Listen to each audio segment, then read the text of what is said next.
Welcome to DSEJ Home Classes, an attempt to connect learner with the students, a digital initiative by Directorate of School Education. Namaskar, my dear students.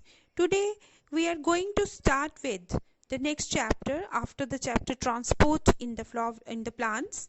We are starting with the chapter Mineral Nutrition, and as you know, the term mineral nutrition is comprised of the two words mineral and nutrition. We shall try to define the term mineral nutrition like this, that the plants are autotrophic, and since they are anchored in the soil, they act as the soil miners, that is, they take up their required ions from the substratum of the soil. And the term mineral in the term mineral nutrition stands for the inorganic element acquired mostly in the form of inorganic ions from the soil, and the term nutrient, it stands for a substance needed to survive or necessary for the synthesis of the organic compounds.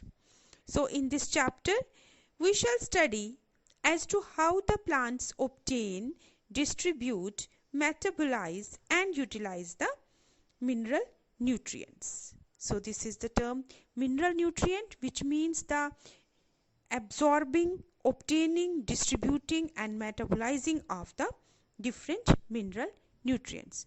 Now what role does these mineral nutrients play in the plant? Some of the roles are, that is, they act as the structural constituents, that is, they form the body of the plant and become the inherent part of the body of the plant. They regulate various processes, such as they influence the osmotic pressure in the cell. They also influence the permeability of the cytoplasmic membrane, and by forming the various channels and allowing certain chemicals, certain minerals or certain things to pass through them and not allowing certain, thus acting as a semi-permeable membrane. This is maintained by certain ions. They also show the toxic effect. I shall be discussing separately the toxicity of the minerals, but here I am to tell you that when a certain particular element is present above the required level, that causes the toxicity of that element. Since the living system, the plants, that shows a series of biochemical reactions, and in the performing those biochemical reaction, it needs certain catalyst to hasten the reactions. So certain elements, they act as the catalyst, and therefore they show their catalytic effects also. Dear students, almost all the elements, almost, not every element, but almost all the elements of the periodic table, they constitute the nutrition of the plant, but still we have categorized, we have made a criteria to determine the essentiality of the nutrients, and there are three criteria which determine whether a particular element falls under the category of the essential nutrients. And these three criteria, the first one is that the particular element must be indispensable, by which I mean to say that the plant should not be, cannot be complete its life cycle in the absence of that particular element. And secondly, the element must be specific in its action, that is, the action of the element is not replaceable by any other element. The action of the element must be specific, and no other element being able to completely substitute for it. The third criteria is that the element must be shown to be directly involved in the nutrition of the plant, that is, it should be directly involved in the metabolism of the plant. Then it falls under the category of the essential nutrient. However, in order to understand the action of these nutrients completely, we have broadly classified the elements as micronutrients and the macronutrients. Now these term micro and macro refers to their amount of their requirement. Term micro does not mean that they are least important or lesser important. They are equally or sometimes even more important, but how much they are required, on that very category we have categorized them into micronutrients and macronutrients. Micronutrients are the substances which are required in small amount and mainly function as cofactors of the enzyme or the catalyst in the biochemical reaction or some other similar reactions, and they are required lesser than 0.005% body weight of the plant. And macronutrients are those which are required relatively in larger amount, that is broadly we can say which are required more than 0.005% body weight of the plant. And the micro and the macronutrients, we have made a list here, that the macronutrients are carbon, hydrogen, oxygen, nitrogen, phosphorus, potassium, calcium, magnesium, sulfur.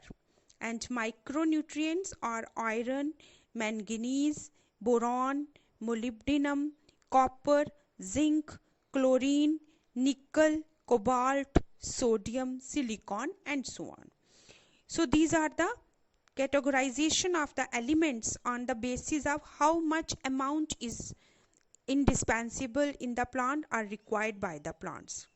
Now dear students, I must mention here a very important technique in the which is called as the hydroponics. The hydroponics is the technique of the growing the plants in water containing required minerals, the soil being not required at all, and this process is called as the hydroponics, the soil free growth of the plants. Now I will tell you that why we are discussing hydroponics here.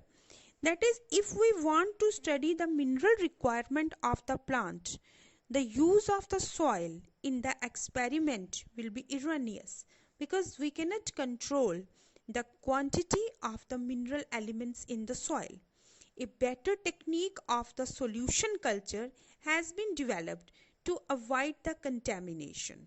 This technique was first used by Havitt in 1963 to minimize the contamination and in order to study the deficiency symptoms of the various nutrients in the plants.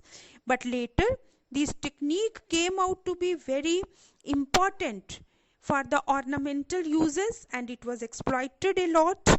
Now how does this technique proceeds? You can see here in this figure that in this solution culture, plants are directly grown in the pure salt solution. The solution is taken in a suitable vessel, preferably made up of borosilicate glass or natural polyethylene. To minimize the contamination, aeration of the solution culture is necessary. Therefore, air is forced through the solution by means of an inlet tube. This practice is very useful in experiment related with the mineral nutrition. This technique is used commercially in countries like United States, Abu Dhabi, and almost in many other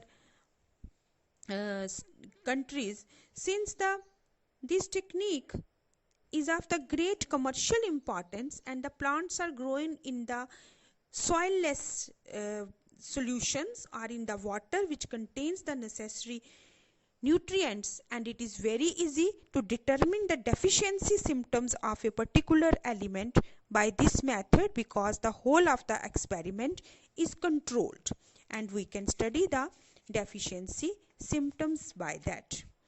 Now my dear students, what I mean to say by deficiency symptoms, because we are studying the role of the different nutrients. So suppose a particular element or a group of elements are missing in the soil, the element will therefore be deficient.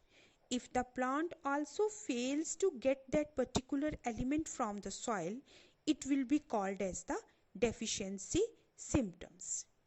Usually all the essential elements play a specific role, and the absence of the element results in some occurrence of some deficiency symptoms. Some common deficiency symptoms in the plants are the mentioned in this here.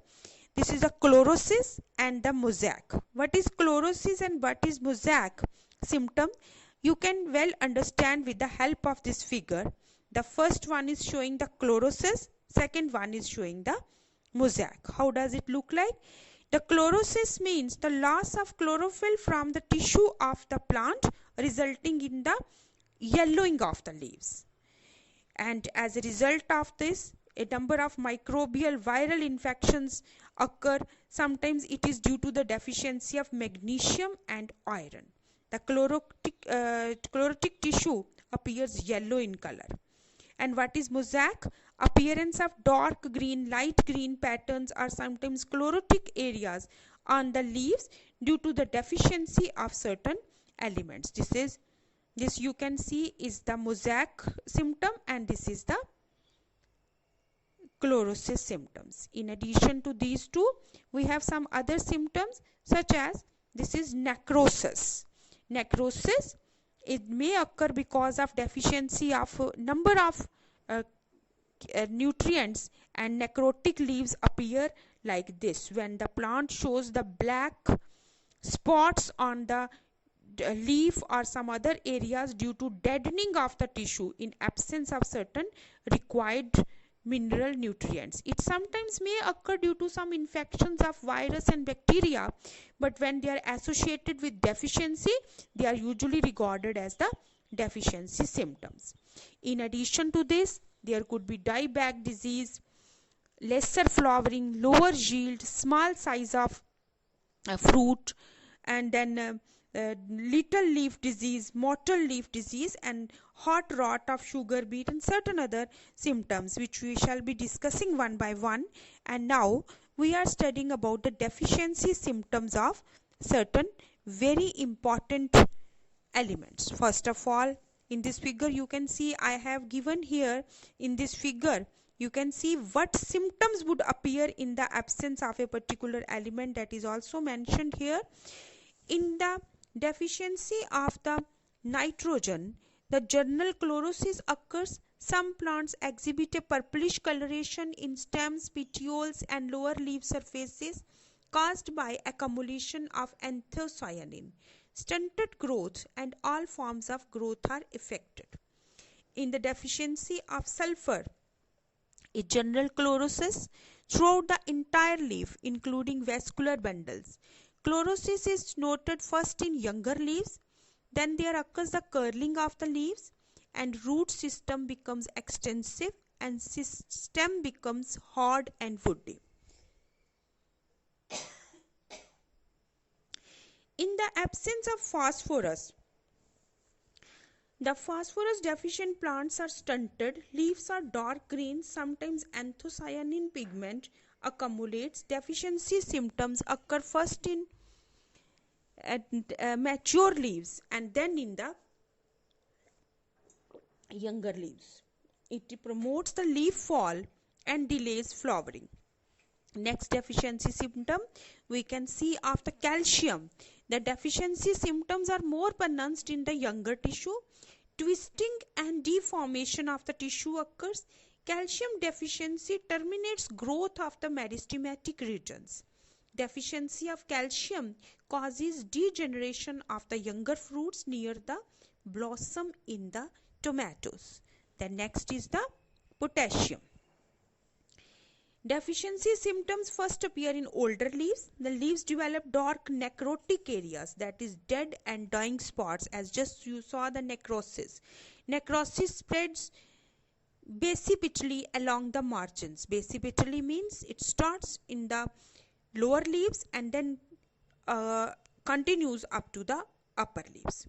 Deficiency of magnesium shows the interveinal chlorosis, that is the veins of the leaf have the areas in between, they become yellow in color, mostly in the older leaves due to accumulation of anthocyanin.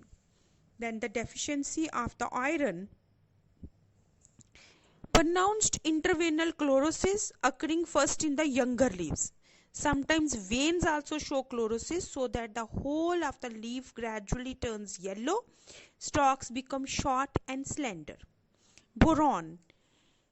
Although a micronutrient but very important, early symptoms of boron deficiency is the failure of root tips to elongate normally. Cell division in shoot apex is inhibited. It causes hot rot of beet, stem crack of celery, water core of turnip, and drought spots. Dear students, sometimes the objective type questions are asked in the paper. The deficiency of which element causes which disease. So you must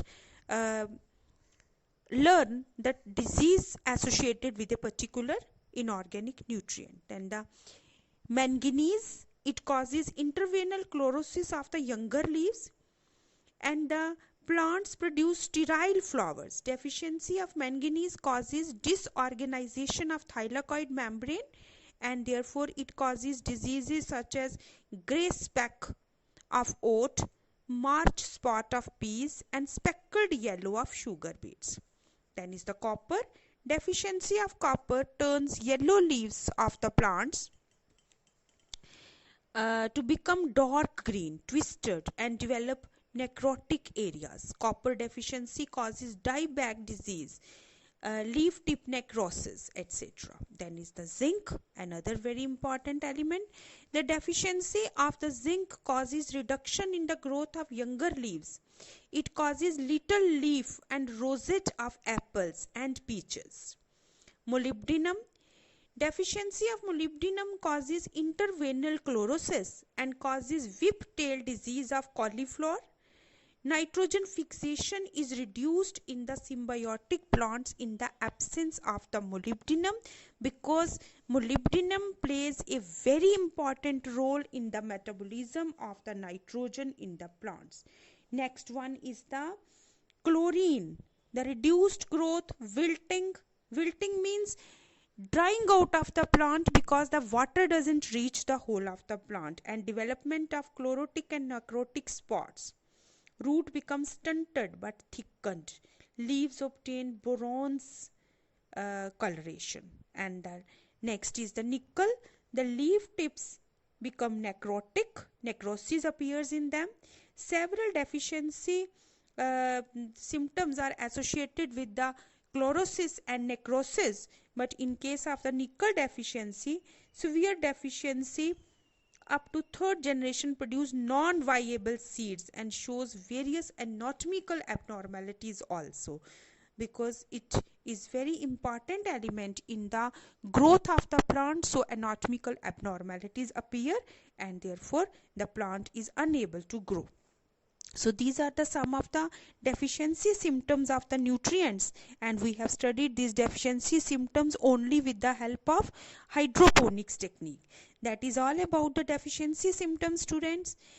The next time when we shall meet, we will be talking about the toxicity of the elements, mechanism of absorption of the elements, and nitrogen metabolism in the plants. So till then, that's all for today. Stay safe, stay healthy. Thank you so much.